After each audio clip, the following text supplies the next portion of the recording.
بسم اللہ الرحمن الرحیم۔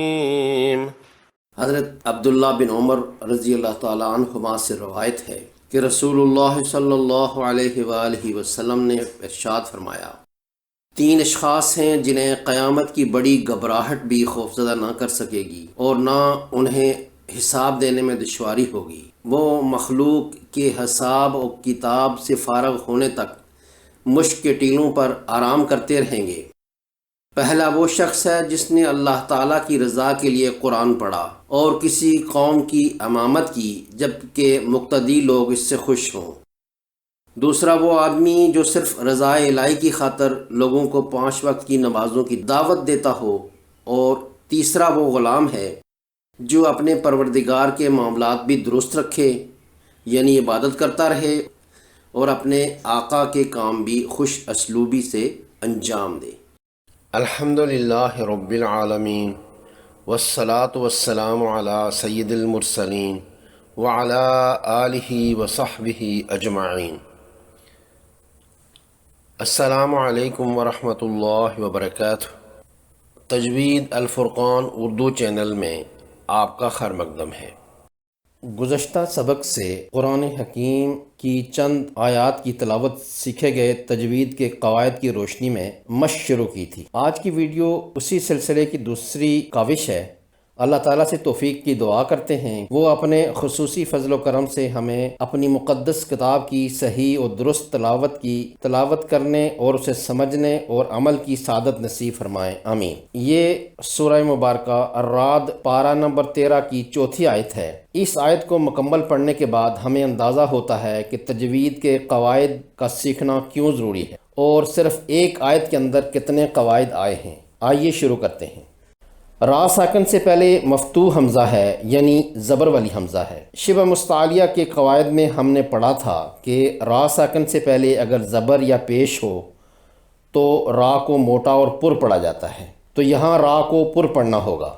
بعد میں مکسور ضاد ہے جس کا مخرج زبان کے کنارے اور اوپر کی داڑھوں کی جڑ ہے۔ دونوں طرف سے لگانا بہتر ہے، اور اگر نہ ہو سکے تو ایک طرف لگا کر بھی ادا ہو سکتا ہے۔ قاف اور طا دونوں حروف مستعلیہ ہیں، اس لیے موٹے پڑے جائیں گے۔ عین پر پیش کی تنوین کے بعد میم ہے جو یومن میں سے ایک ہے، اس لیے اس پر قاعدہ یرملون میں سے ادغام ناقص ہوگا اور میم مشدد پر غنہ کرنا ہوگا، یعنی میم کی آواز کو 2 حرکات لمبا کر کے ناک کے بانسے سے بنبنائٹ کی صورت میں ادا کریں گے۔ اس دوران دونوں ہونٹ بند رہیں گے۔ جیم اور را کو 2 حرکات لمبا کریں گے۔ را پر زبر کی وجہ سے اسے مخفم یعنی پر پڑھیں گے۔ تا پر پیش کی تنوین اور واو پر ادغام ناقص یرملون ہوگا۔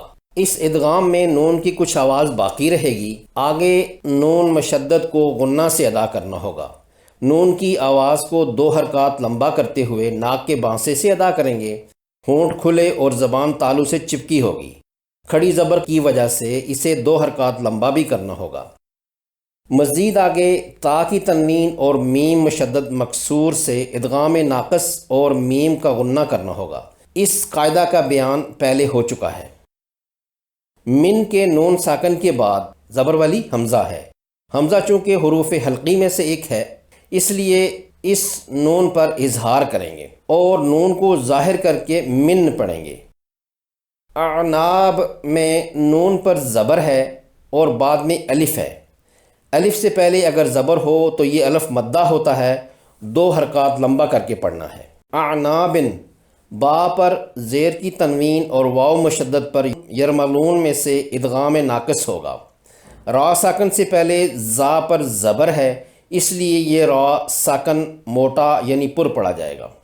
عین پر پیش کی تنوین کے بعد واو حرف یرملون ہے، اس پر ادغام ناقص ہوگا۔ نخیل میں یا ساکن سے پہلے خا کے نیچے زیر ہے، مد اصلی یائے مدہ ہے، 2 حرکات لمبی پڑھنی ہے۔ لام پر پیش کی تنوین کے بعد صاد مکسور ہے جو کہ حرف اخفا ہے، اس لیے اس تنوین پر اخفا کریں گے، 2 حرکات لمبا۔ زبان کو نون کے مخرج سے تھوڑا سا پیچھے رکھنا ہے اور ناک کے بانسے سے نون کی آواز نکلے گی۔ سنوانن کا نون ساکن اور ساتھ میں واو چونکہ ایک ہی کلمے کے اندر آئے ہیں، اس لیے ان پر اظہار مطلق کا قاعدہ لاگو ہوگا۔ آگے واو مفتوح یعنی زبر والے واو کے بعد الف ہے، الف مدہ بن گیا، 2 حرکات لمبا کرنا ہوگا۔ نون پر پیش کی تنوین اور واو مشدد پر یرملون میں سے ادغام ناقص کا قاعدہ لگتا ہے۔ یا ساکن سے پہلے غین پر زبر ہے، یہ یائے لین ہے، نرمی سے ادا کرنا ہوگی اور 1.5 حرکات لمبی ہوگی۔ را پر پیش اسے مخفم بنا دے گی اور پر اور موٹا پڑھیں گے۔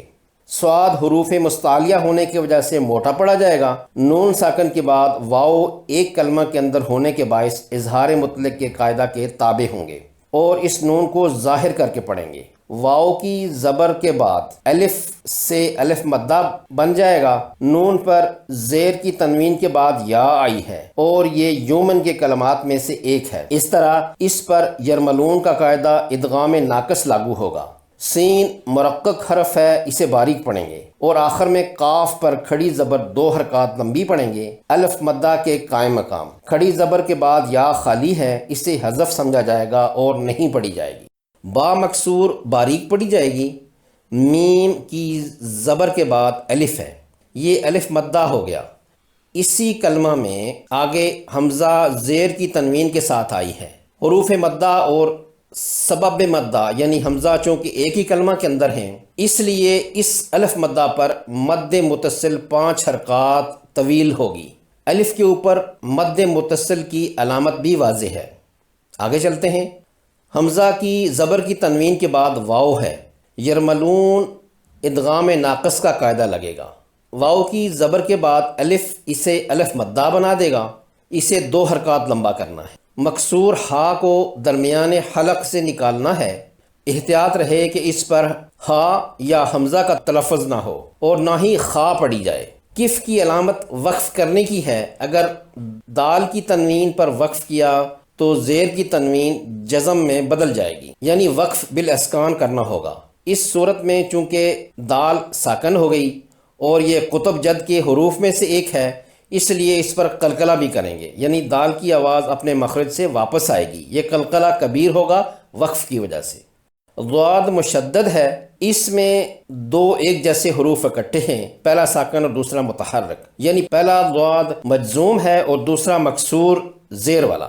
دونوں حروف کو پڑھنے کے لیے اس مشدد ضاد کو سختی سے ادا کرنا ہے۔ دوسری بات یہ کہ یہ حرف مستعلیہ بھی ہے، موٹا اور پر بھی پڑھا جائے گا۔ آگے بعدہا میں بھی ضاد ہے جسے موٹا پڑھنا ہے، اس سے آگے الف سے پہلے ہا پر زبر ہے، مفتوح ہے، الف مدہ ہو گیا، اسے 2 حرکات کھینچ کر پڑھنا ہے۔ علام لام پر کھڑی زبر اسے الف مدہ کے قائم مقام بنا دے گی، خالی یا نہیں پڑھی جائے گی۔ بعدن میں زیر کی تنوین کے بعد حرف فا ہے جو کہ حروف اخفا میں سے ایک ہے، اس طرح اس تنوین پر اخفا کرنا ہے 2 حرکات کے برابر۔ اخفا کے متعلق پہلے بتایا جا چکا ہے۔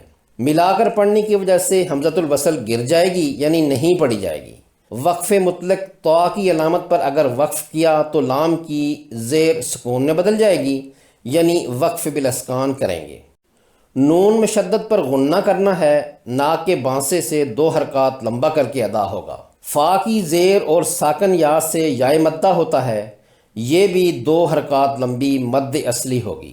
3 جگہوں پر کھڑی زبر ہے، یہ الف مدہ کے قائم مقام ہے اور 2 حرکات کھینچ کر پڑھی جائے گی۔ ذال پر خصوصی دھیان دیں کہ ہم لوگ اردو میں عموماً ذال اور زا میں فرق نہیں کرتے۔ ذال کو نرمی سے اگلے دانتوں کے درمیان سے تھوڑی سی زبان باہر نکال کر ادا کرنا ہوتا ہے، سا کی طرح۔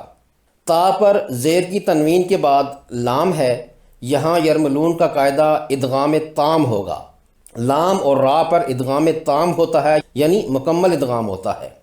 نون کی آواز چاہے وہ نون ساکن سے آئے یا کسی بھی تنوین سے، وہ لام یا را میں مکمل طور پر مدغم ہو جائے گی، اسے تلی پڑھیں گے۔ واو ساکن سے پہلے قاف حرف مستعلیہ زبر والا ہے، یہاں پر قاف کو موٹا پڑھیں گے اور واو ساکن سے مل کر واو لین بن جائے گا، جسے نرمی سے 1.5 حرکات کی مقدار میں پڑھا جائے گا۔